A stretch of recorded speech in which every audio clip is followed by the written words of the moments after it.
ਵਾਹਿਗੁਰੂ ਜੀ ਕਾ ਖਾਲਸਾ ਵਾਹਿਗੁਰੂ ਜੀ ਕੀ ਫਤਿਹ। ਮੈਂ ਅੱਜ ਕੁਦਰਤੀ ਮੈਨੂੰ ਸਮਾਂ ਮਿਲ ਗਿਆ ਤੇ ਮੇਰੇ ਦਿਮਾਗ 'ਚ ਇੱਕ ਦੋ ਗੱਲਾਂ ਵੀ ਆ ਰਹੀਆਂ ਸੀ ਜਿਹੜੀਆਂ ਮੈਂ ਚਾਹੁੰਦਾ ਸੀ ਤੁਹਾਡੇ ਨਾਲ ਸਾਂਝੀਆਂ ਕੀਤੀਆਂ ਜਾਣ। ਤਾਂ ਮੈਂ ਇਹ ਸੋਚਿਆ ਕਿ ਚਲੋ ਦੀਪ ਦੀਆਂ ਗੱਲਾਂ ਕਰਦੇ ਹਾਂ ਤੁਹਾਡੇ ਨਾਲ।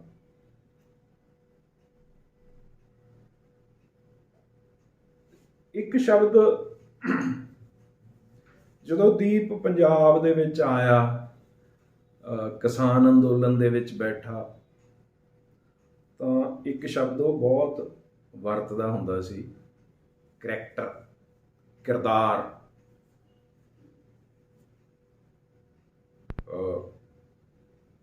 ਜਦੋਂ ਕਿਰਦਾਰ ਵਰਤਿਆ ਗਿਆ ਤੇ ਉਸ ਤੋਂ ਬਾਅਦ ਕਿਰਦਾਰ ਕੁਸ਼ੀ ਸ਼ਬਦ ਵੀ ਵਰਤਿਆ ਗਿਆ। ਤੇ ਉਹ ਹਮੇਸ਼ਾ ਇੱਕੋ ਹੀ ਗੱਲ ਕਹਿੰਦਾ ਹੁੰਦਾ, ਜਦੋਂ ਕਿਸੇ ਤੋਂ ਬਹੁਤ ਨਿਰਾਸ਼ ਹੋ ਜਾਂਦਾ ਜਾਂ ਬਹੁਤ ਉਹਨੂੰ ਇੱਦਾਂ ਲੱਗਦਾ, ਮਾਯੂਸ ਹੋ ਜਾਂਦਾ, ਤਾਂ ਉਹ ਜਿਹੜੇ ਉਹਦੇ ਬਹੁਤ ਕਰੀਬੀ ਲੋਕ ਹੁੰਦੇ ਸੀ, ਜਿਨ੍ਹਾਂ 'ਚ ਮੈਂ ਵੀ ਹਾਂ, ਤਾਂ ਉਹ ਮੇਰੇ ਨਾਲ ਇੱਕੋ ਹੀ ਗੱਲ ਕਰਦਾ ਹੁੰਦਾ ਕਿ ਸਰ ਕਿਸੇ ਦਾ ਕਿਰਦਾਰ ਹੀ ਹੈ ਨਹੀਂ, ਕਰੈਕਟਰ ਹੀ ਹੈ ਨਹੀਂ ਸਰ ਕਿਸੇ ਦਾ। ਇਹ ਗੱਲ ਉਹ ਬਿਜ਼ਨਸ ਦੇ ਸੰਬੰਧ ਦੇ ਵਿੱਚ ਵੀ ਜਦੋਂ ਮਾਯੂਸ ਹੁੰਦਾ ਸੀ, ਜਦੋਂ ਅਸੀਂ ਫਿਲਮਾਂ ਦੀ ਡੀਲ ਕਰਦੇ ਹਾਂ, ਫਿਲਮਾਂ ਰਿਲੀਜ਼ ਕਰਨੀਆਂ, ਬਣਾਉਣੀਆਂ, ਵੇਚਣੀਆਂ, ਤੇ ਲੋਕਾਂ ਨਾਲ ਡੀਲ ਕਰਦਾ ਸੀ ਤੇ ਉਹਨੂੰ ਕਿਸੇ ਬੰਦੇ ਦਾ ਵਿਵਹਾਰ ਨਹੀਂ ਸੀ ਪਸੰਦ ਆਉਂਦਾ, ਜਾਂ ਉਹਨੂੰ ਇਹ ਲੱਗਦਾ ਸੀ ਕਿ ਇਹ ਬੰਦਾ ਜਿਹੜਾ ਉਹ ਬੇਈਮਾਨੀ ਕਰ ਰਿਹਾ, ਜਾਂ ਉਸ ਤਰ੍ਹਾਂ ਦਾ ਇਹ ਪਾਰਦਰਸ਼ੀ ਵਿਅਕਤੀਤਵ ਨਹੀਂ ਗਾ ਜਿੱਦਾਂ ਦਾ ਉਹ ਦੀਪ ਆਪ ਸੀ। ਤਾਂ ਦੀਪ ਅਕਸਰ ਇਹ ਗੱਲ ਕਹਿੰਦਾ ਹੁੰਦਾ ਕਿ ਸਰ ਕਿਰਦਾਰ ਹੀ ਹੈ ਨਹੀਂ ਗਾ ਲੋਕਾਂ ਦਾ। ਹੁਣ ਕਿਰਦਾਰ ਆ ਜਿਹੜਾ, ਇਹ ਅਸਲ ਦੇ ਵਿੱਚ ਇੱਕ ਇਹੋ ਜਿਹਾ ਸ਼ਬਦ ਆ ਔਰ ਇਹੋ ਜਿਹਾ ਗੁਣ ਆ ਮਨੁੱਖ ਦਾ, ਜਿਹੜਾ ਸਾਡੇ ਵਰਗੇ ਲੋਕ ਇਹ ਸਮਝਦੇ ਆ ਕਿ ਸਭ ਤੋਂ ਪਹਿਲਾ ਗੁਣ ਆ ਮਨੁੱਖ ਦਾ। ਮਨੁੱਖ ਗਰੀਬ ਆ, ਅਮੀਰ ਆ, ਜਾਂ ਕਿਸੇ ਵੀ ਰੰਗ ਨਸਲ 'ਚ ਪੈਦਾ ਹੋਇਆ, ਜਾਂ ਉਹ ਪੜ੍ਹਿਆ ਲਿਖਿਆ ਜਾਂ ਉਹ ਅਨਪੜ੍ਹ ਆ, ਜਾਂ ਬਾਕੀ ਜੋ ਵੀ ਸਾਰੀਆਂ ਗੱਲਾਂ ਨੇ, ਇਹ ਸਾਰੀਆਂ ਗੱਲਾਂ ਨੇ ਜਿਹੜੀਆਂ ਨੇ ਇਹ 2 ਨੰਬਰ 'ਤੇ ਆ ਜਾਂਦੀਆਂ ਨੇ। ਜਿਹੜੀ ਪਹਿਲੇ ਨੰਬਰ 'ਤੇ ਗੱਲ ਆ ਉਹ ਇਹ ਆ ਕਿ ਕਿਰਦਾਰ ਕੀ ਆ ਕਿਸੇ ਮਨੁੱਖ ਦਾ, ਕਿਸੇ ਇਨਸਾਨ ਦਾ ਕਰੈਕਟਰ ਕੀ ਆ, ਉਹਦੇ 'ਚ ਕਿਹੋ ਜਿਹੇ ਗੁਣ ਨੇ, ਉਹ ਕਿੰਨਾ ਸੱਚਾ ਹੈ, ਕਿੰਨਾ ਇਮਾਨਦਾਰ ਆ, ਕਿੰਨਾ ਜ਼ੁਬਾਨ ਦਾ ਪੱਕਾ।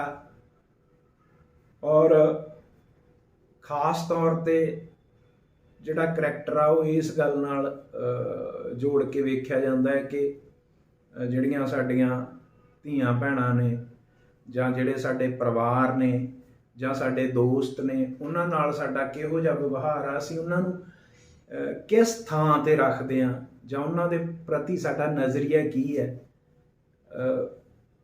ਇਹ ਗੱਲ ਜਿਹੜੀ ਆ, ਇਹ ਇਹੋ ਜਿਹੀ ਗੱਲ ਆ ਜਿਹਦੇ 'ਤੇ ਵੱਡੇ ਵੱਡੇ ਬੰਦੇ ਆ ਜਿਹੜੇ ਉਹ ਮੈਂ ਫੇਲ ਹੁੰਦੇ ਦੇਖੇ ਨੇ। ਬਹੁਤ ਬੰਦਿਆਂ ਨੇ ਇਸ ਗੱਲ 'ਤੇ ਬਹੁਤ ਵੱਡੇ ਵੱਡੇ ਜਿਹੜੇ ਆ ਉਹ ਘਾਟੇ ਖਾਧੇ ਨੇ, ਔਰ ਬਹੁਤ ਰਿਸ਼ਤੇ ਟੁੱਟਦੇ ਦੇਖੇ ਨੇ, ਯਾਰੀਆਂ ਦੋਸਤੀਆਂ ਰਿਸ਼ਤੇਦਾਰੀਆਂ ਖਤਮ ਹੁੰਦੀਆਂ ਦੇਖੀਆਂ ਨੇ ਕਿ ਯਾਰ ਕਰੈਕਟਰ ਕੀ ਆ ਬੰਦੇ ਦਾ। ਕਤਲ ਵੀ ਹੋ ਜਾਂਦੇ ਨੇ ਸਾਡੇ ਪੰਜਾਬ, ਹਰਿਆਣਾ, ਰਾਜਸਥਾਨ, ਜਿੱਥੇ ਫਿਊਡਲਿਜ਼ਮ, ਜਗੀਰੂ ਪ੍ਰਬੰਧ ਰਿਹਾ ਹੈਗਾ, ਜਿੱਥੇ ਉੱਥੇ ਇਸ ਗੱਲ ਨੂੰ ਬਹੁਤ ਮਹੱਤਤਾ ਦਿੱਤੀ ਜਾਂਦੀ ਹੈ। ਔਰ ਸਾਡੇ ਧਰਮ ਦੇ ਵਿੱਚ ਵੀ ਗੁਰੂ ਸਾਹਿਬਾਨ ਦਾ ਜਿਹੜਾ ਫਲਸਫਾ, ਉਹਦੇ ਵਿੱਚ ਵੀ ਇਹ ਗੱਲ ਬਹੁਤ ਮੁੱਖ ਤੌਰ 'ਤੇ ਜਿਹੜੀ ਆ ਉਹ ਮੰਨੀ ਤੇ ਪ੍ਰਚਾਰੀ ਜਾਂਦੀ ਹੈ ਕਿ ਬੰਦੇ ਦਾ ਚਰਿੱਤਰ ਕੀ ਹੈ। ਇਹ ਬਹੁਤ ਵੱਡੀ ਗੱਲ ਹੈ।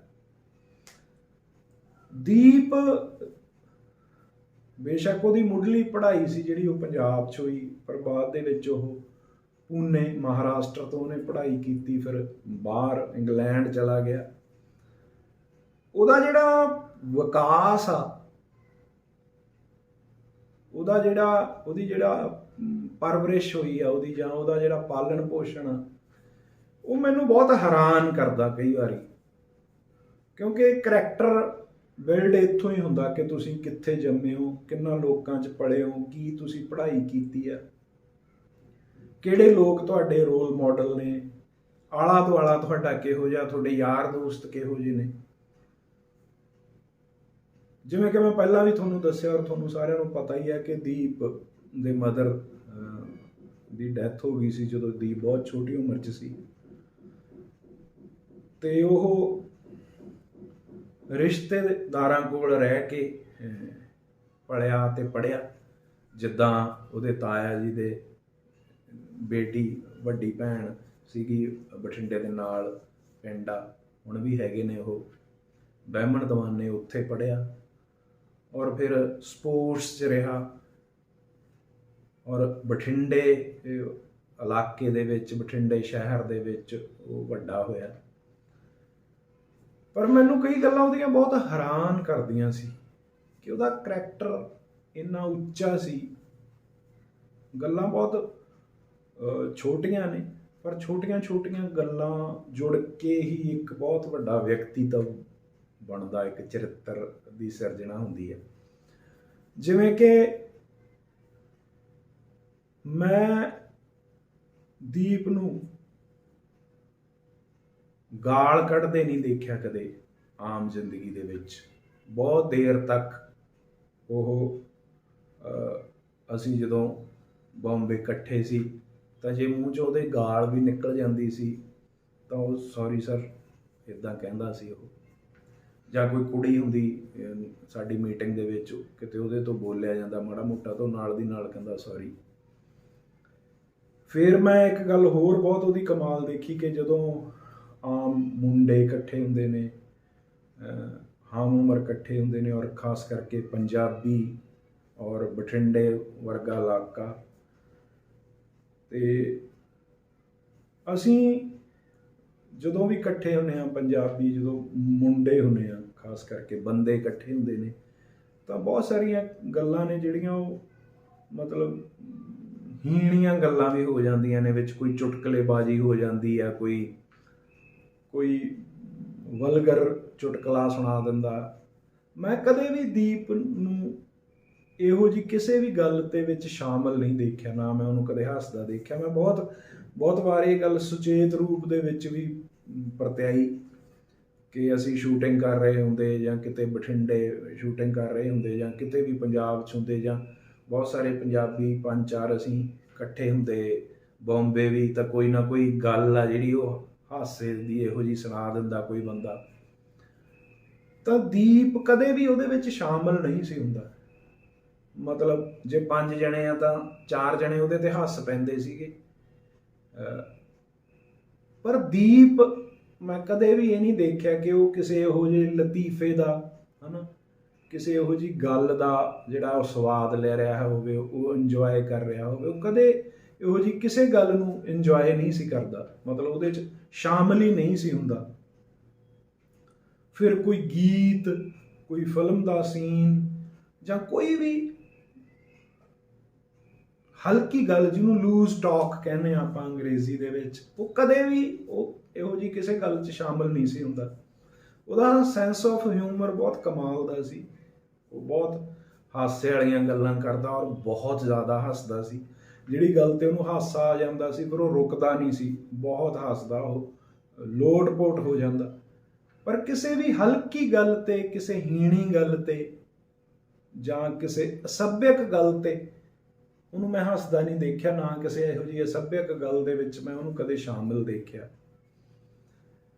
ਫਿਰ ਉਹ ਕਿਸੇ ਦੇ ਘਰੇ ਜਾਂਦਾ ਸੀ ਤੇ ਉਹ ਜਿਸ ਤਰ੍ਹਾਂ ਨਾਲ ਘਰ ਦੇ ਜਿਹੜੇ ਫੀਮੇਲ ਮੈਂਬਰਸ ਨੇ, ਔਰਤ ਜੀ ਨੇ, ਜਿਵੇਂ ਉਹਨਾਂ ਨੂੰ ਉਹ ਸਤਿਕਾਰ ਦਿੰਦਾ ਸੀ, ਉਹਨਾਂ ਨਾਲ ਉਹ ਜਿਵੇਂ ਗੱਲ ਕਰਦਾ ਸੀ, ਉਹ ਵੀ ਦੇਖਣ ਯੋਗ ਸੀ। ਮੈਂ ਹਮੇਸ਼ਾ ਉਹਨੂੰ ਨੋਟ ਕਰਦਾ ਕਿ ਉਹ ਕਿੰਨਾ ਜ਼ਿਆਦਾ ਮਤਲਬ ਉਹ ਸੱਭਿਅਕ ਆ, ਕਿੰਨਾ ਜ਼ਿਆਦਾ ਉਹ ਮੈਨਰਡ ਜਿਹਨੂੰ ਕਹਿੰਦੇ ਹੁੰਦੇ ਆ ਵੀ ਵੈਲ ਮੈਨਰਡ ਸੀਗਾ।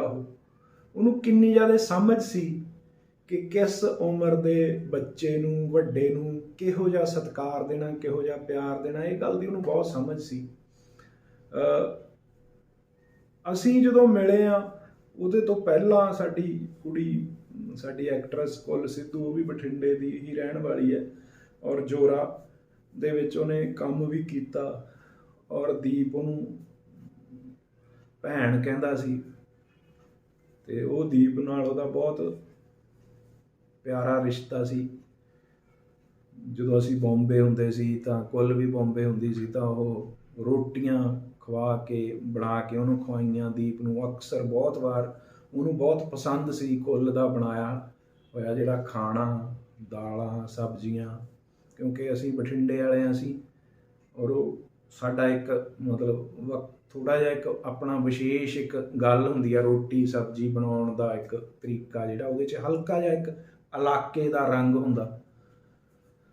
ਤਾਂ ਉਹ ਦੀਪ ਨੂੰ ਬਹੁਤ ਜ਼ਿਆਦਾ ਪਸੰਦ ਸੀ ਤੇ ਜਦੋਂ ਅਸੀਂ ਹਾਲੇ ਮਿਲੇ ਨਹੀਂ ਸੀ, ਮੈਂ ਦੀਪ ਨੂੰ ਨਹੀਂ ਸੀ ਮਿਲਿਆ, ਰਮਤਾ ਜੋਗੀ ਦੇ ਟਾਈਮ ਦੀ ਗੱਲ ਆ, ਤਾਂ ਰਮਤਾ ਜੋਗੀ ਹਲੇ ਰਿਲੀਜ਼ ਨਹੀਂ ਸੀ ਹੋਈ। ਤਾਂ ਰਮਤਾ ਜੋਗੀ ਦੇ ਵਿੱਚ ਕੁਛ ਸ਼ਬਦ ਸੀਗੇ ਜਿਹੜੇ ਕਿਸੇ ਕੁੜੀ ਦੀ ਆਵਾਜ਼ ਦੇ ਵਿੱਚ ਡੱਬ ਕਰਨੇ ਸੀ ਤਾਂ ਉਹ ਕੁੱਲ ਸਿੱਧੂ ਦੀ ਆਵਾਜ਼ ਦੇ ਵਿੱਚ ਡਾਇਰੈਕਟਰ ਨੇ ਡੱਬ ਕੀਤੇ ਸੀ, ਜਦੋਂ ਕਿ ਕੁੱਲ ਸਿੱਧੂ ਦਾ ਵੈਸੇ ਫਿਲਮ ਨਾਲ ਕੋਈ ਲਿੰਕ ਨਹੀਂ ਸੀ।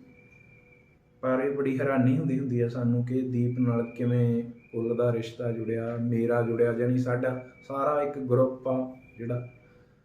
ਤਾਂ ਦੀਪ ਫੇਸਬੁੱਕ 'ਤੇ ਕੁੱਲ ਨਾਲ ਉਹਨੇ ਗੱਲ ਕੀਤੀ, ਉਦੋਂ ਮੈਂ ਵੀ ਨਹੀਂ ਸੀ ਮਿਲਿਆ ਦੀਪ ਨੂੰ। ਤਾਂ ਦੀਪ ਨੇ ਬੜੇ ਉਹ ਮੈਸੇਜ ਹੁਣ ਵੀ ਕੁੱਲ ਪੜ੍ਹਦੀ ਆ ਤਾਂ ਬਹੁਤ ਰੋਂਦੀ ਆ ਤੇ ਉਹਦੇ 'ਚ ਉਹ ਐਂ ਗੱਲ ਕਰਦਾ ਕਿ ਤੂੰ ਸਾਡੀ ਕੁੜੀ ਆ, ਸਾਡੀ ਭੈਣ ਆ, ਹਨਾ। ਉਹ ਹੱਸ ਕੇ ਕਹਿੰਦਾ ਵੀ ਸਿੱਧੂਆਂ ਦੀ ਕੁੜੀ ਆ।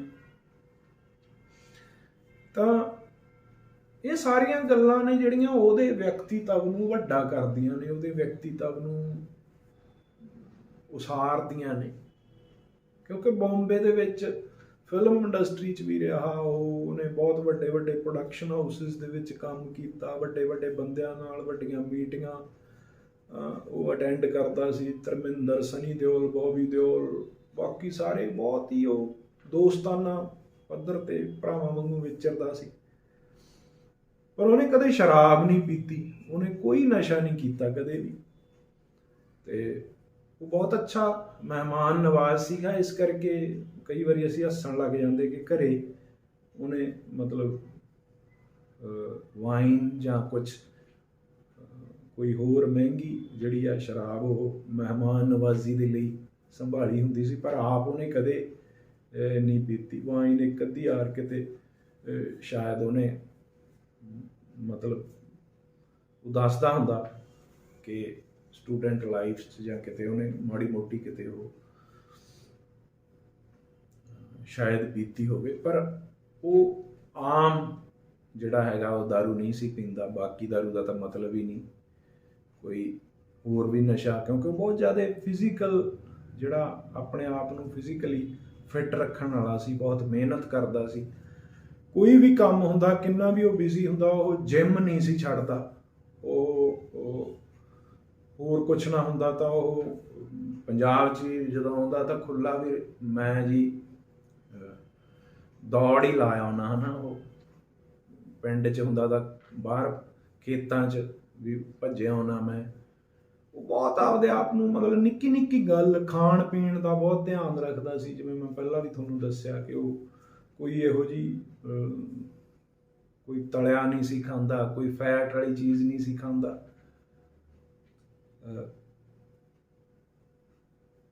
ਜ਼ਿਆਦਾਤਰ ਉਹ ਵੈਜੀਟੇਰੀਅਨ ਹੀ ਖਾਂਦਾ ਸੀ। ਇਹ ਸਾਰੀਆਂ ਗੱਲਾਂ ਬਹੁਤ ਛੋਟੀਆਂ ਨੇ, ਪਰ ਇੱਕ ਵਿਅਕਤੀ ਦਾ ਜਿਹੜਾ ਵਿਅਕਤੀਤਵ ਆ, ਉਹਦਾ ਕਰੈਕਟਰ ਆ, ਉਹਨੂੰ ਉਸਾਰਨ ਦੇ ਵਿੱਚ ਇਹ ਸਾਰੀਆਂ ਗੱਲਾਂ ਦਾ ਬਹੁਤ ਵੱਡਾ ਯੋਗਦਾਨ ਹੁੰਦਾ ਹੈ। ਫਿਰ ਉਹ ਮੈਂ ਦੇਖਿਆ ਉਹਨੂੰ ਕਿ ਜਿਹੜੇ ਪਰਿਵਾਰ 'ਚੋਂ ਇੱਕ ਵਾਰੀ ਚਲਾ ਗਿਆ ਔਰ ਦੁਬਾਰੇ ਜਦੋਂ ਆਉਂਦਾ ਤਾਂ ਉਹਨੂੰ ਇਹ ਗੱਲ ਯਾਦ ਹੁੰਦੀ ਸੀ ਕਿ ਕਿਹੜੇ ਕਿਹੜੇ ਇਸ ਪਰਿਵਾਰ 'ਚ, ਹੈ ਨਾ, ਕੌਣ ਕੌਣ ਹੈ ਅਤੇ ਕਿਵੇਂ ਕਿਵੇਂ ਉਹਨਾਂ ਨੂੰ ਮੈਂ ਸਤਿਕਾਰ ਦੇਣਾ, ਹੈ ਨਾ। ਅਤੇ ਮੇਰਾ ਛੋਟਾ ਜਿਹਾ ਘਰ ਆ ਬਠਿੰਡੇ, ਅਕਸਰ ਹੀ ਮੇਰੇ ਕੋਲੇ ਜਦੋਂ ਬਠਿੰਡੇ ਹੁੰਦੇ ਤਾਂ ਅਸੀਂ ਬੈਠਦੇ ਉੱਥੇ ਰੋਟੀ ਜਾਂ ਜੋ ਵੀ ਉਹਨੂੰ ਜ਼ਰੂਰਤ ਹੁੰਦੀ ਸੀ ਉਹ ਖਾ ਲੈਂਦਾ ਸੀ। ਫਿਰ ਉਹ ਆਪ ਹੀ ਉੱਠ ਕੇ ਉਹਨੇ ਮਤਲਬ ਉਹਦੀ ਆਦਤ ਸੀ ਕਿ ਰਸੋਈ 'ਚ ਚਲੇ ਜਾਣਾ, ਭਾਂਡੇ ਰੱਖਣ ਔਰ ਵਾਸ਼ ਬੇਸ਼ਨ 'ਤੇ ਹੱਥ ਧੋਣੇ ਜਾਂ ਜੋ ਵੀ ਉਹ ਇੱਕ ਘਰੇਲੂ ਤੌਰ 'ਤੇ ਮੇਰੇ ਘਰੇ ਤਾਂ ਉਹ ਇੱਦਾਂ ਹੀ ਵਿਚਰਦਾ ਸੀ। ਅਤੇ ਸਾਨੂੰ ਸਾਰਿਆਂ ਨੂੰ ਇੱਦਾਂ ਹੀ ਲੱਗਦਾ ਸੀ ਕਿ ਹਾਂ ਮਤਲਬ ਸਾਡਾ ਹੀ ਮੁੰਡਾ ਇਹ, ਮਤਲਬ ਮੈਨੂੰ ਤਾਂ ਲੱਗਣਾ ਹੀ ਸੀ, ਦੂਜਿਆਂ ਨੂੰ ਵੀ, ਮੇਰੇ ਪਰਿਵਾਰ ਨੂੰ ਵੀ ਲੱਗਦਾ ਸੀ, ਮੇਰੇ ਬੱਚਿਆਂ ਨੂੰ ਵੀ ਐਂ ਲੱਗਦਾ ਸੀ ਵੀ ਭਰਾ ਹੀ ਆ ਸਾਡਾ ਵੱਡਾ, ਬੇਸ਼ੱਕ ਉਹ ਇੰਨੇ ਸਾਲਾਂ ਤੋਂ ਬੰਬੇ ਰਹਿ ਰਿਹਾ ਸੀ। ਇਹ ਸਾਰੀਆਂ ਗੱਲਾਂ ਉਹਦੇ ਕਰੈਕਟਰ ਨੂੰ ਉਸਾਰਦੀਆਂ ਨੇ। ਮੈਂ ਜਦੋਂ ਉਹ ਕਰੈਕਟਰ ਦੀ ਲੋਕਾਂ ਤੋਂ ਮਾਯੂਸ ਹੋ ਜਾਂਦਾ ਸੀਗਾ ਜਾਂ ਬਹੁਤ ਪਰੇਸ਼ਾਨ ਹੋ ਜਾਂਦਾ ਸੀ ਤਾਂ ਉਹਨੇ ਮੈਨੂੰ ਕਹਿਣਾ ਕਿ ਸਰ ਕਿਸੇ ਦਾ ਕਰੈਕਟਰ ਹੀ ਨਹੀਂ, ਕਿਸੇ ਦੀ ਜ਼ੁਬਾਨ ਹੀ ਨਹੀਂ, ਕਿਹਤੇ ਵਿਸ਼ਵਾਸ ਕਰੀਏ, ਕਿਸੇ ਦਾ ਪਤਾ ਹੀ ਨਹੀਂ ਲੱਗਦਾ ਕਿ ਕੀ ਕਰ ਰਹੇ ਨੇ ਲੋਕ, ਕੌਣ ਕਿਹਦੇ ਨਾਲ, ਕਦੋਂ ਕਿਸੇ ਨੇ ਵਿਕ ਜਾਣਾ, ਕਦੋਂ ਕਿਸੇ ਨੇ ਬਦਲ ਜਾਣਾ, ਕਦੋਂ ਕਿਸੇ ਨੇ ਪਿੱਠ 'ਚ ਛੁਰਾ ਮਾਰ ਜਾਣਾ। ਤੇ ਮੈਨੂੰ ਇੱਦਾਂ ਲੱਗਦਾ ਹੁੰਦਾ ਕਿ ਇਹ ਬਹੁਤ ਭੋਲਾ ਹੈ। ਮੈਂ ਉਹਨੂੰ ਸਮਝਾਉਂਦਾ ਇਹ ਗੱਲ, ਉਹਦੇ ਨਾਲ ਮੈਂ ਗੱਲ ਕਰਦਾ ਕਿ ਅਸਲ 'ਚ ਤੂੰ ਜਿਹੜੇ ਲੋਕਾਂ 'ਚ ਰਹਿਣਾ ਹੈ ਬੰਬੇ ਦੇ ਵਿੱਚ, ਹੈ ਨਾ, ਪੜ੍ਹੇ ਲਿਖੇ ਲੋਕ ਨੇ, ਹੈ ਨਾ, ਔਰ ਉਹ ਜੋ ਤੇਰਾ ਇੱਕ ਮਾਹੌਲ ਹੈ ਨਾ, ਜਾਂ ਜਿੱਥੇ ਤੂੰ ਪੜ੍ਹਿਆ ਜਾਂ ਤੇਰੀ ਖੁਦ ਦਾ ਜਿਹੜਾ ਆਪਦਾ ਇੱਕ ਸ਼ਖਸੀਅਤ ਆ, ਤੈਨੂੰ ਇੱਦਾਂ ਲੱਗਦਾ ਕਿ ਲੋਕ ਇਹੋ ਜਿਹੇ ਹੀ ਹੋਣੇ ਚਾਹੀਦੇ ਨੇ ਜਿਹੋ ਜਿਹਾ ਤੂੰ ਆ। ਤੈਨੂੰ ਲੱਗਦਾ ਕਿ ਝੂਠ ਕਿਉਂ ਬੋਲਦੇ ਨੇ ਲੋਕ, ਜਾਂ ਕਿਵੇਂ ਬੋਲ ਸਕਦੇ ਨੇ, ਜਾਂ ਬੇਈਮਾਨੀ ਕਿਵੇਂ ਕਰ ਸਕਦੇ ਨੇ, ਜਾਂ ਗੱਦਾਰੀ ਕਿਵੇਂ ਕਰ ਸਕਦੇ ਨੇ, ਜਾਂ ਕਿਸੇ ਦੀ ਕਿਰਦਾਰਕੁਸ਼ੀ ਕਿਵੇਂ ਕਰ ਸਕਦੇ ਨੇ, ਜਾਂ ਕਿਸੇ ਦੀ ਧੀ ਭੈਣ ਦੀ ਇੱਜ਼ਤ 'ਤੇ ਅੱਖ ਕਿਵੇਂ ਰੱਖ ਸਕਦੇ ਨੇ ਲੋਕ। ਇਹ ਤਾਂ ਮਰਦਾਂ ਦਾ ਕੰਮ ਹੀ ਨਹੀਂ।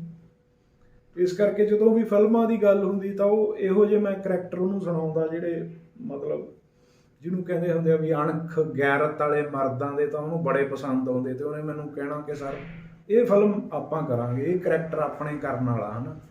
ਜੋਰਾ ਤੋਂ ਬਾਅਦ ਵੀ ਬਹੁਤ ਸਾਰੇ ਇਹੋ ਜਿਹੇ ਕਰੈਕਟਰ ਸੀ। ਜਿਵੇਂ ਅਸੀਂ ਸੁੱਚਾ ਸੂਰਮਾ ਵੀ ਕਰਨੀ ਚਾਹੁੰਦੇ ਸੀ ਤਾਂ ਮੈਂ ਹਮੇਸ਼ਾ ਹੀ ਉਹਨੂੰ ਕਹਿੰਦਾ ਹੁੰਦਾ ਕਿ ਮੈਨੂੰ ਲੱਗਦਾ ਹੀ ਆਏ ਆ ਤੂੰ, ਜੇ ਤੇਰੇ ਕੁੜਤਾ ਚਾਦਰਾ ਹੋਵੇ ਅਤੇ ਤੇਰੇ ਦਾੜੀ ਵਧੀ ਹੋਵੇ ਅਤੇ ਟੌਰੇ ਵਾਲੀ ਪੱਗ ਹੋਵੇ, ਅਤੇ ਮਤਲਬ ਤੂੰ ਬਿਲਕੁਲ ਮੈਨੂੰ ਸੁੱਚਾ ਲੱਗਦਾ ਹੈ।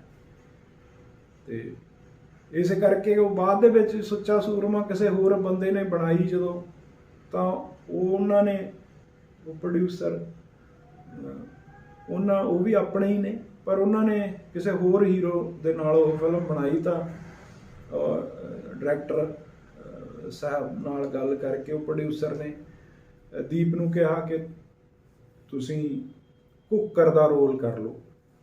ਤਾਂ ਦੀਪ ਨੇ ਇੱਕਦਮ ਹੀ ਨਾ ਕਰਤੀ ਕਿ ਨਹੀਂ, ਮੈਂ ਕੁੱਕਰ ਦਾ ਰੋਲ ਨਹੀਂ ਕਰਨਾ, ਮੈਂ ਇੱਕ ਕਰੈਕਟਰਲੈਸ ਬੰਦੇ ਦਾ ਰੋਲ ਨਹੀਂ ਕਰਨਾ ਜਿਹੜਾ ਇਤਿਹਾਸ ਦੇ ਵਿੱਚ ਬਦਨਾਮ ਹੀ ਇਸ ਕਰਕੇ ਹੈ ਕਿ ਉਹਨੇ ਯਾਰ ਨਾਲ ਯਾਰ ਮਾਰ ਕੀਤੀ ਸੀ ਜਾਂ ਉਹਦੀ ਇੱਜ਼ਤ ਤਕਾਈ ਸੀ। ਇਸ ਕਰਕੇ ਮੈਂ ਇਹ ਕਰੈਕਟਰ ਨਹੀਂ ਕਰਨਾ, ਤੁਸੀਂ ਮੇਰੇ ਤੋਂ ਕਰਾਉਣਾ ਤਾਂ ਮੇਰੇ ਤੋਂ ਸੁੱਚਾ ਕਰਾਓ।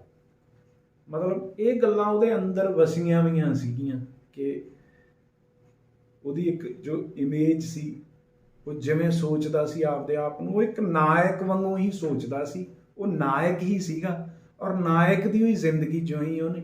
ਉਸੇ ਨਾਇਕ ਨੂੰ ਹੀ ਅਸੀਂ ਜੋਰਾ ਬਣਿਆ ਦੇਖਦੇ ਹਾਂ, ਉਸੇ ਨਾਇਕ ਨੂੰ ਹੀ ਅਸੀਂ ਕਿਸਾਨ ਅੰਦੋਲਨ ਦੇ ਵਿੱਚ ਦੇਖਦੇ ਹਾਂ, ਉਸੇ ਨਾਇਕ ਨੇ ਹੀ ਜਿਹੜਾ ਹੈਗਾ ਉਹ ਸਾਡੇ ਪੰਥ ਦੀ ਗੱਲ ਕੀਤੀ ਹੈ ਜਾਂ ਸਾਡੇ ਨੌਜਵਾਨਾਂ ਨੂੰ ਜਗਾਇਆ। ਉਹ ਇੱਕ ਨਾਇਕ ਆ ਜਿਹੜਾ ਦੀਪ ਦੇ ਨਾਲ ਹਮੇਸ਼ਾ ਹੀ ਰਿਹਾ। ਉਹ ਦੀਪ ਦੇ ਅੰਦਰ ਵਸਦਾ ਸੀਗਾ ਉਹ ਨਾਇਕ। ਇਸ ਕਰਕੇ ਉਸ ਨਾਇਕ ਦਾ ਜਿਹੜਾ ਕਰੈਕਟਰ ਆ ਉਹ ਹਲਕਾ ਹੋ ਹੀ ਨਹੀਂ ਸਕਦਾ। ਜਿਹੋ ਜਿਹੇ ਸਾਡੇ ਲੋਕ ਨਾਇਕਾਂ ਦੇ ਕਰੈਕਟਰ ਹੁੰਦੇ ਨੇ, ਦੀਪ ਬਿਲਕੁਲ ਉੱਦਾਂ ਦਾ ਕਰੈਕਟਰ ਸੀ। ਅਸੀਂ ਕਈ ਵਾਰੀ ਕਹਿ ਦਿੰਦੇ ਹਾਂ ਕਿ ਇਹੋ ਜਿਹੇ ਚਰਿੱਤਰ ਜਾਂ ਇਹੋ ਜਿਹੇ ਲੋਕ ਤਾਂ ਸਦੀਆਂ ਪਹਿਲਾਂ ਹੁੰਦੇ ਸੀ, ਹੁਣ ਨਹੀਂ ਹੁੰਦੇ ਇਹ। ਇਸ ਕਰਕੇ ਦੀਪ ਇਹੀ ਗੱਲ ਦਿਖਾ ਕੇ ਗਿਆ ਕਿ ਕਰੈਕਟਰ ਹੈ ਜਿਹੜਾ ਚੰਗਾ ਮਨੁੱਖ ਆ, ਜਿਹੜਾ ਅਣਖੀ ਗੈਰਤਮੰਦ ਜੋ ਮਰਦ ਹੈ, ਉਹ ਕਿਸੇ ਵੀ ਸਮੇਂ ਦੇ ਵਿੱਚ ਪੈਦਾ ਹੋ ਸਕਦਾ ਔਰ ਕੋਈ ਵੀ ਹੋ ਸਕਦਾ, ਤੁਸੀਂ ਵੀ ਹੋ ਸਕਦੇ ਹੋ। ਸਿਰਫ ਆਪਣੇ ਆਪ ਤੇ ਨਜ਼ਰ ਮਾਰਨ ਦੀ ਜ਼ਰੂਰਤ ਹੈ। ਤੁਹਾਨੂੰ ਇਹ ਗੁਣ ਅਪਣਾਉਣੇ ਪੈਣਗੇ। ਤੁਹਾਨੂੰ ਇਸ ਗੱਲ 'ਤੇ ਨਜ਼ਰ ਰੱਖਣੀ ਪਊਗੀ ਕਿ ਤੁਸੀਂ as a man, as a ਮਨੁੱਖ ਤੁਸੀਂ ਕਿਹੋ ਜਿਹੇ ਹੋ। ਇਸ ਕਰਕੇ ਜਦੋਂ ਵੀ ਕਿਤੇ ਉਹਦੇ ਹੱਕ 'ਚ ਖੜਨ ਦੀ ਗੱਲ ਆਈ ਤਾਂ ਮੈਂ ਕਦੇ ਵੀ ਉਹਦੇ 'ਤੇ ਸ਼ੱਕ ਨਹੀਂ ਕੀਤਾ। ਇਹ ਗੱਲਾਂ ਮੈਂ ਉਹਦੇ ਨਾਲ ਕੀਤੀਆਂ ਥੋੜ੍ਹੀ ਸੀ, ਇਹ ਥੋੜ੍ਹੀ ਮੈਂ ਕਿਹਾ ਸੀ ਕਿ ਯਾਰ ਦੱਸ ਦੇ ਤੂੰ ਮੈਨੂੰ, ਕਿਤੇ ਤੂੰ ਸੱਚੀ ਮੁੱਚੀ BJP ਦਾ ਜਾਂ ਕਿਸੇ ਹੋਰ ਦਾ ਬੰਦਾ ਤਾਂ ਨਹੀਂ। ਇਹ ਗੱਲ ਥੋੜ੍ਹੀ ਉਹਦੇ ਨਾਲ ਮੈਨੂੰ ਕਰਨ ਦੀ ਜ਼ਰੂਰਤ ਸੀ। ਮੈਨੂੰ ਯਕੀਨ ਸੀ ਇਸ ਗੱਲ 'ਤੇ, ਉਹਦੇ ਵਿਵਹਾਰ 'ਤੇ ਮੈਨੂੰ ਯਕੀਨ ਸੀ। ਕਈ ਵਾਰੀ ਕੀ ਹੁੰਦਾ ਸੀ ਕਿ ਮੈਨੂੰ ਪਤਾ ਸੀ ਕਿ ਪੈਸੇ ਨੂੰ ਲੈ ਕੇ ਜਾਂ ਫੋਕੀ ਸ਼ੋਹਰਤ ਨੂੰ ਲੈ ਕੇ ਜਾਂ ਨਾਂ ਨੂੰ ਲੈ ਕੇ ਦੀਪ ਦੇ ਮਨ 'ਚ ਕੋਈ ਵੀ ਕਿਸੇ ਕਿਸਮ ਦਾ ਲਾਲਚ ਨਹੀਂ ਗਾ। ਉਹ ਇਹਨਾਂ ਚੀਜ਼ਾਂ ਤੋਂ ਬਹੁਤ ਉੱਪਰ ਆ। ਜਿੱਦਾਂ ਮੈਂ ਤੁਹਾਨੂੰ ਇੱਕ ਛੋਟੀ ਜਿਹੀ ਉਦਾਹਰਨ ਦਿੰਦਾ ਕਿ ਜਿਵੇਂ ਮੈਂ ਤੁਹਾਨੂੰ ਦੱਸਿਆ ਹੀ ਹੈ ਕਿ ਮੈਂ ਕਦੇ ਉਦੋਂ ਪੈਸੇ ਨਹੀਂ ਲਏ ਫਿਲਮ ਬਣਾਉਣ ਦੇ, ਉੱਦਾਂ ਉਹ ਮੈਨੂੰ ਪੈਸੇ ਦਿੰਦਾ ਸੀ, ਮੇਰੀ ਮਦਦ ਕਰਦਾ ਸੀ। ਤਾਂ ਕਈ ਵਾਰੀ ਇਹ ਹੋਇਆ ਕਿ ਘਰੇ ਜ਼ਰੂਰਤ ਸੀਗੀ ਅਤੇ ਮੈਂ ਦੀਪ ਨੂੰ ਕਿਹਾ ਤਾਂ ਦੀਪ ਨੇ ਇਹ ਕਹਿਤਾ ਮੈਨੂੰ ਕਿ ਸਰ ਹਾਲੇ ਥੋੜ੍ਹੀ ਪ੍ਰੋਬਲਮ ਆ ਪਰ ਆਪਾਂ ਕਰਦੇ ਹਾਂ। ਉਹਨੇ ਮੈਨੂੰ ਨਾ ਕਦੇ ਨਹੀਂ ਕੀਤਾ, ਉਹਨੇ ਮੈਨੂੰ ਐਂ ਹੀ ਕਿਹਾ ਕਿ ਸਰ ਆਪਾਂ ਕਰਦੇ ਹਾਂ ਕੁਛ ਨਾ ਕੁਛ। ਤੋ ਜਦੋਂ ਮੈਂ ਗੱਲ ਘਰੇ ਕੀਤੀ ਤਾਂ ਮੇਰੀ ਪਤਨੀ ਨੇ ਇਹ ਗੱਲ ਕਿਤੇ ਮਤਲਬ ਇਸ ਤਰ੍ਹਾਂ ਦੀ ਗੱਲ ਕੀਤੀ ਕਿ ਜਿਵੇਂ ਮਤਲਬ ਮੈਨੂੰ ਇਹ ਫੀਲ ਹੋਇਆ ਕਿ ਮੇਰੀ ਪਤਨੀ ਇਹ ਕਹਿਣਾ ਚਾਹੁੰਦੀ ਹੈ ਕਿ ਦੀਪ ਕੋਲੇ ਪੈਸੇ ਤਾਂ ਹੈਗੇ ਨੇ, ਉਹ ਜਾਣ ਕੇ ਨਹੀਂ ਦੇ ਰਿਹਾ।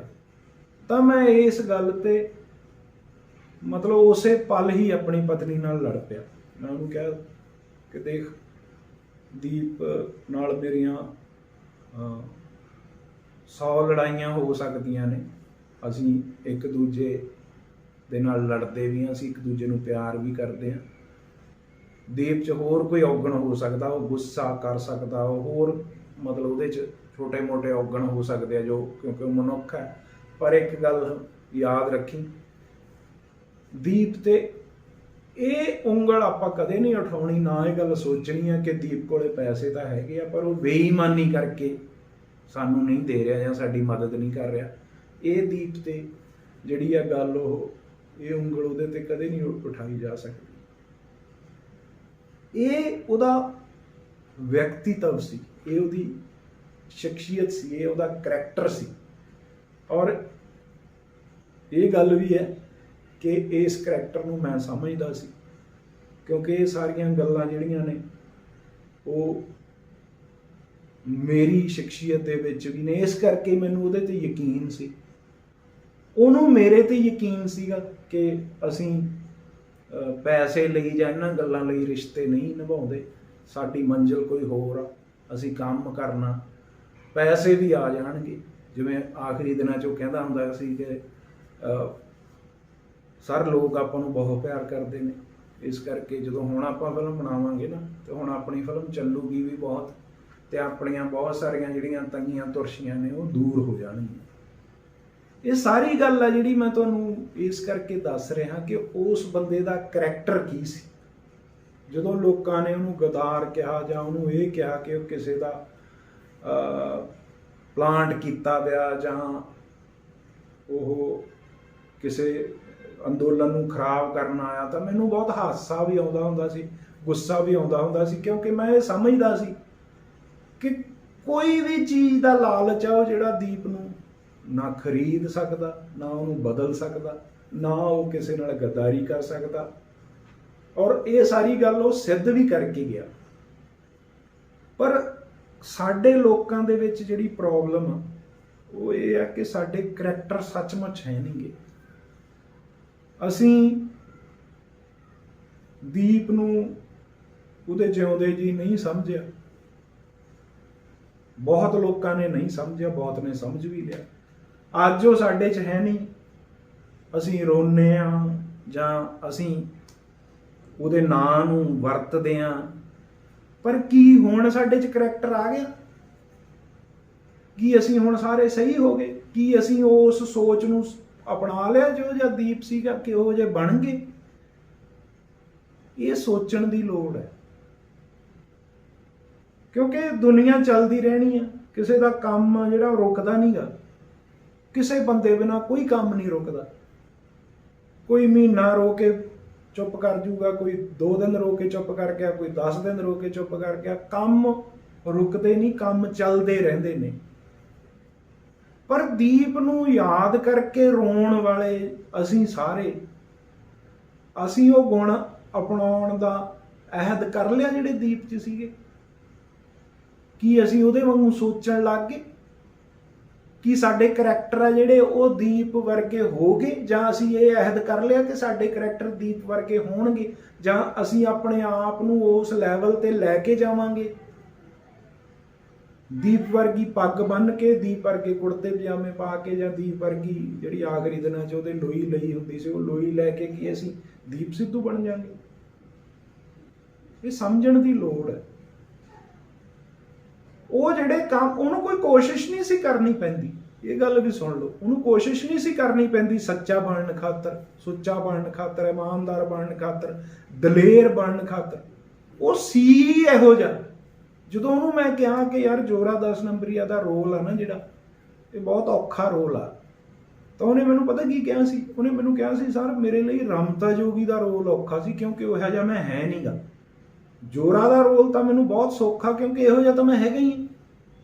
ਔਰ ਉਹਨੇ ਸਿੱਧ ਵੀ ਕੀਤਾ। ਉਸ ਕਰੈਕਟਰ ਦਾ ਹੀ ਵਿਸਥਾਰ ਆ, ਜਾਂ ਉਹ ਕਰੈਕਟਰ ਦੀਪ ਦੇ ਅਸਲ ਕਰੈਕਟਰ ਦਾ ਵਿਸਥਾਰ ਸੀ। ਜੋਰੇ ਤੋਂ ਲੈ ਕੇ ਯੋਧੇ ਤੱਕ ਦਾ ਜਿਹੜਾ ਸਫ਼ਰ ਆ, ਉਹ ਉਹਨੇ ਕਰਕੇ ਦਿਖਾਇਆ। ਔਰ ਉਹਨੂੰ ਕੋਈ ਕੋਸ਼ਿਸ਼ ਨਹੀਂ ਕਰਨੀ ਪਈ ਇਹਦੇ ਲਈ, ਉਹ ਸੀਗਾ ਹੀ ਇਹੋ ਜਿਹਾ। ਉਹਦੇ ਤੇ ਲੱਖ ਇਲਜ਼ਾਮ ਲੱਗੇ, ਉਹ ਬਹੁਤ ਔਖਾ ਹੋਇਆ, ਉਹ ਸਾਰਾ ਕੁਝ ਆਰਾਮ ਨਾਲ ਚੱਲ ਗਿਆ। ਕਿਸੇ ਨੇ ਉਹਦੇ ਬਾਪ ਬਾਰੇ ਬੋਲਿਆ, ਕਿਸੇ ਨੇ ਉਹਦੇ ਬਾਰੇ ਬੋਲਿਆ, ਉਹ ਗੁੱਸੇ ਵੀ ਹੋ ਗਿਆ ਇੱਕ ਵਾਰ। ਬਾਅਦ ਦੇ ਵਿੱਚ ਜਦੋਂ ਸਾਰਾ ਕੁਝ ਠੀਕ ਹੋਇਆ ਤੇ ਉਹਦੇ ਨਾਲ ਬੈਠ ਕੇ ਗੱਲ ਕੀਤੀ ਗਈ ਕਿ ਉਹ ਜਿਹੜੇ ਬੰਦਿਆਂ ਦੇ ਤੂੰ ਨਾਂ ਲੈਂਦਾ ਸੀ ਕਿ ਉਹਨਾਂ ਨੇ ਆਪਣੇ ਖਿਲਾਫ ਬੋਲਿਆ, ਤੇਰੇ ਖਿਲਾਫ ਬੋਲਿਆ, ਜਾਂ ਤੇਰੇ ਫਾਦਰ ਸਾਹਿਬ ਦੇ ਖਿਲਾਫ ਬੋਲਿਆ, ਫਿਰ ਆਪਾਂ ਕੀ ਕਰਨਾ ਉਹਨਾਂ ਦਾ ਹੁਣ? ਤਾਂ ਉਹਨੇ ਬੜੇ ਆਰਾਮ ਨਾਲ ਕਿਹਾ ਕਿ ਕੋਈ ਗੱਲ ਨਹੀਂ ਸਰ, ਸਭ ਨੂੰ ਮਾਫ ਕਰ ਦਿਓ। ਉਹਨੇ ਸਾਰੇ ਹੀ ਮਾਫ ਕਰਤੇ, ਕੋਈ ਗੱਲ ਨਹੀਂ, ਸਾਰੇ ਉਹਨਾਂ ਦਾ ਕੰਮ ਸੀ, ਚਲੋ ਉਹ ਆਪਣੀ ਜਗ੍ਹਾ ਠੀਕ ਹੋਣਗੇ, ਆਪਾਂ ਉਹਨਾਂ ਨੂੰ ਕੁਛ ਨਹੀਂ ਕਹਿਣਾ। ਆਪਣੀ ਲੜਾਈ ਬਹੁਤ ਵੱਡੀ ਆ, ਆਪਣੀ ਲੜਾਈ ਹੋਰ ਆ। ਆਪਾਂ ਭਰਾ ਮਾਰੂ ਜੰਗ ਦਾ ਹਿੱਸਾ ਨਹੀਂ ਬਣਨਾ, ਆਪਾਂ ਭਰਾਵਾਂ ਨੂੰ ਨਹੀਂ ਮਾਰਨਾ, ਆਪਾਂ ਭਰਾਵਾਂ ਨੂੰ ਗਾਲਾਂ ਨਹੀਂ ਦੇਣੀਆਂ, ਆਪਾਂ ਦੁਸ਼ਮਣ ਵੱਲ ਸਿੱਧਤ ਹੋਣਾ। ਪਰ ਅਸੀਂ ਕੀ ਕਰ ਰਹੇ ਹਾਂ? ਅਸੀਂ ਉਹਨੂੰ ਭਰਾ ਮੰਨਿਆ ਹੀ ਨਹੀਂ। ਉਹਦੀ ਕਿਰਦਾਰ ਕੁਸ਼ੀ, ਉਹਦੇ ਖਿਲਾਫ ਗੱਲਾਂ, ਉਹਦੇ ਜਿਉਂਦੇ ਜੀ ਵੀ, ਉਹਦੇ ਜਾਣ ਤੋਂ ਬਾਅਦ ਵੀ। ਇੱਕ ਜ਼ਮੀਰ ਹੁੰਦੀ ਆ, ਇੱਕ ਤੁਹਾਡੇ ਅੰਦਰ ਸ਼ੀਸ਼ਾ ਹੁੰਦਾ, ਤੁਸੀਂ ਖੁਦ ਆਪਣਾ ਅਕਸ ਦੇਖ ਸਕਦੇ ਹੋ। ਕਿੰਨਾ ਕੁ ਅਕਸ ਅਸੀਂ ਦੇਖ ਰਹੇ ਹਾਂ?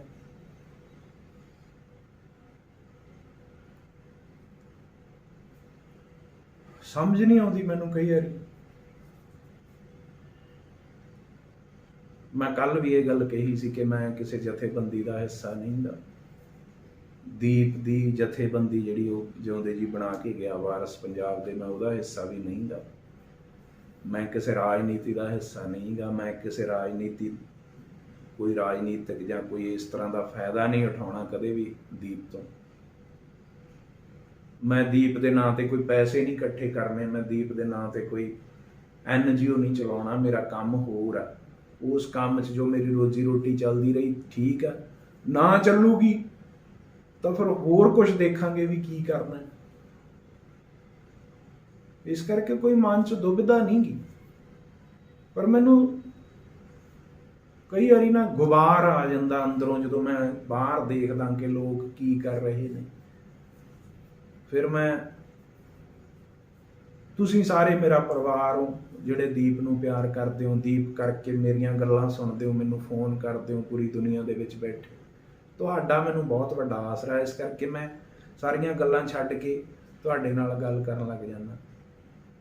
ਰਾਤ ਨੂੰ ਮੈਨੂੰ ਨੀਂਦ ਨਹੀਂ ਆਉਂਦੀ, ਰਾਤ ਨੂੰ ਮੈਂ 12 12:30 ਮਤਲਬ ਭੁੱਬਾ ਮਾਰ ਕੇ ਬਹੁਤ ਰੋਇਆ ਜਦੋਂ ਮੈਨੂੰ ਇਹ ਗੱਲ ਦਿਮਾਗ 'ਚ ਆਉਂਦੀ ਆ ਮੇਰੇ ਕਿ ਦੀਪ ਹੈ ਨਹੀਂ ਗਾ।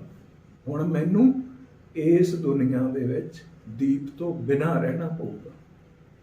ਇਸ ਧਰਤੀ ਤੇ, ਇਸ ਦੁਨੀਆ ਦੇ ਵਿੱਚ, ਫਿਲਮ ਇੰਡਸਟਰੀ 'ਚ, ਆਪਣੀ ਜ਼ਿੰਦਗੀ 'ਚ ਸਾਰੇ ਕੰਮ ਆ ਜਿਹੜੇ ਉਹ ਮੈਨੂੰ ਦੀਪ ਦੀ ਗੈਰ ਹਾਜ਼ਰੀ 'ਚ ਕਰਨੇ ਪੈਣਗੇ। ਮੇਰਾ ਸਾਹ ਘੁੱਟਣ ਲੱਗ ਜਾਂਦਾ।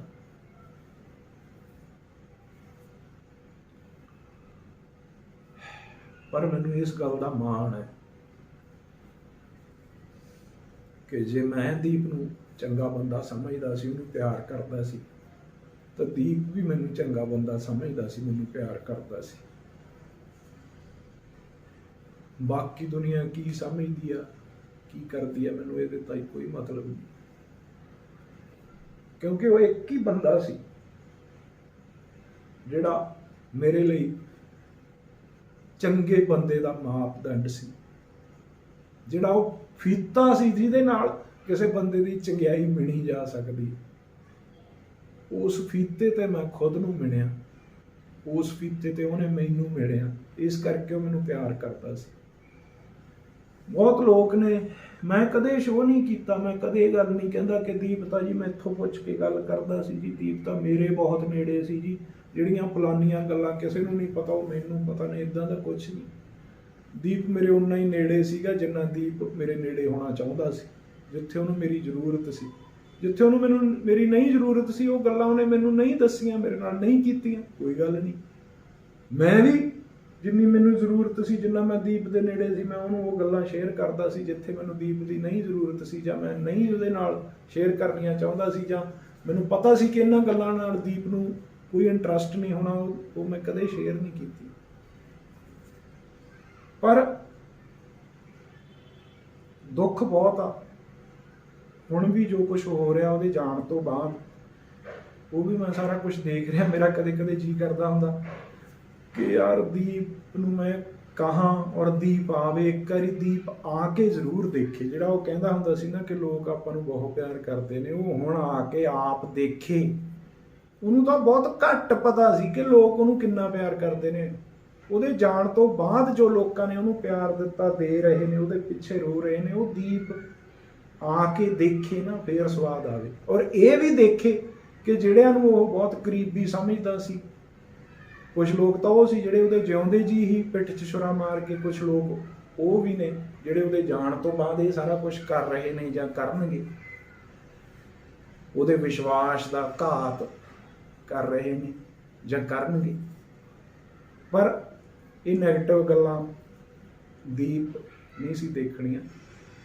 ਜੇ ਦੀਪ ਦੇਖੂਗਾ ਜਾਂ ਦੇਖ ਰਿਹਾ ਹੋਊਗਾ ਤਾਂ ਉਹ ਪਿਆਰ ਦੇਖ ਰਿਹਾ ਹੋਊਗਾ, ਜਿਹੜਾ ਉਹਦੇ ਅੰਤਮ ਸੰਸਕਾਰ ਤੇ ਜੁੜੀ ਭੀੜ ਨੇ ਦਿਖਾਇਆ, ਸੰਗਤ ਨੇ ਦਿਖਾਇਆ। ਮਾਫ ਕਰਨਾ, ਭੀੜ ਨਹੀਂ ਕਹੂੰਗਾ ਮੈਂ, ਸੰਗਤ ਨੇ ਦਿਖਾਇਆ, ਜਾਂ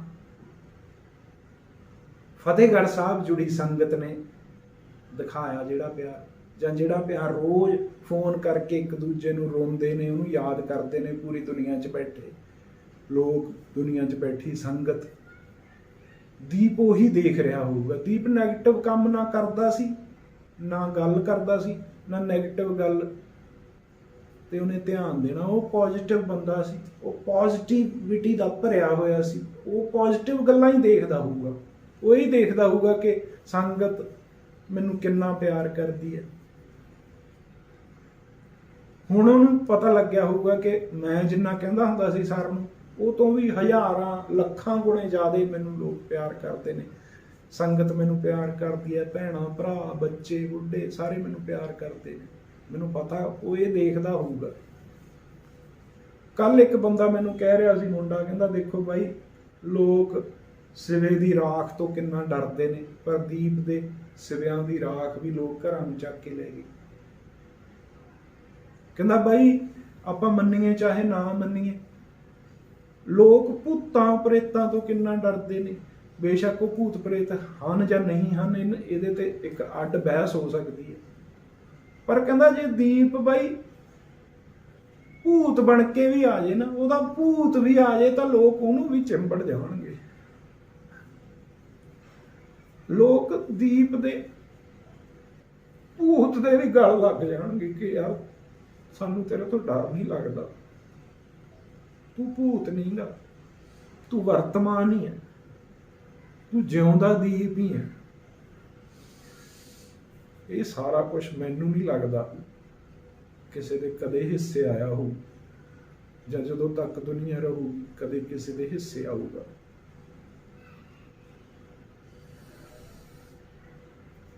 ਮੈਨੂੰ ਤੁਸੀਂ ਸਾਰੇ ਮੈਸੇਜ ਕਰਦੇ ਹੋ, ਫੋਨ ਕਰਦੇ ਹੋ, ਕਹਿੰਦੇ ਹੋ ਕਿ ਬਾਈ ਤੁਸੀਂ ਤਕੜੇ ਰਹੋ, ਹੌਸਲਾ ਰੱਖੋ।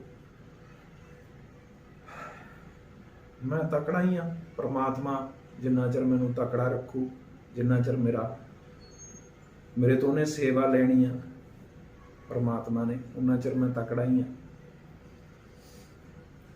ਪਰ ਮੇਰਾ ਰੋਣਾ ਜਿਹੜਾ ਜਾਂ ਦੀਪ ਨੂੰ ਯਾਦ ਕਰਕੇ ਭਾਵੁਕ ਹੋਣਾ, ਇਹ ਮੇਰੀ ਕਮਜ਼ੋਰੀ ਨਹੀਂ ਹੈ, ਇਹ ਵੀ ਮੇਰੀ ਤਾਕਤ ਹੀ ਹੈ। ਮੈਨੂੰ ਇਸ ਗੱਲ ਦਾ ਮਾਣ ਹੈ ਕਿ ਮੈਂ 53 ਸਾਲ ਦੀ ਉਮਰ 'ਚ ਵੀ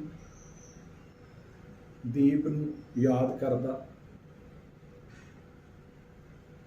ਕਿਸੇ ਜਵਾਕ ਵਾਂਗ ਰੋ ਸਕਦਾ, ਕਿਉਂਕਿ ਰੋਣਾ ਝੂਠਾ ਨਹੀਂ ਹੁੰਦਾ।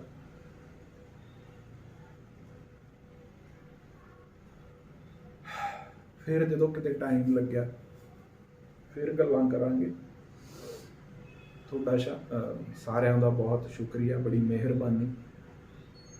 ਤੁਸੀਂ ਦੀਪ ਨੂੰ ਯਾਦ ਕਰਦੇ ਹੋ, ਫਿਰ ਮੈਨੂੰ ਫੋਨ ਕਰਦੇ ਹੋ। ਤੁਹਾਡਾ ਸਾਥ ਹੈ ਜਿਹੜਾ, ਉਹ ਮੇਰੀ ਸ਼ਕਤੀ ਹੈ। ਬਿਲਕੁਲ ਉਵੇਂ ਜਿਵੇਂ ਦੀਪ ਦਾ ਸਾਥ ਮੇਰੀ ਸ਼ਕਤੀ ਹੈ। ਦੀਪ ਅੱਜ ਵੀ ਮੇਰੇ ਨਾਲ ਹੈ। ਦੀਪ ਜਦੋਂ ਤੱਕ ਮੈਂ ਜਿਉਂਦਾ ਰਹੂੰਗਾ, ਦੀਪ ਮੇਰੇ ਨਾਲ ਹੀ ਰਹੂਗਾ। ਵਾਹਿਗੁਰੂ ਜੀ ਕਾ ਖਾਲਸਾ, ਵਾਹਿਗੁਰੂ ਜੀ ਕੀ ਫਤਿਹ।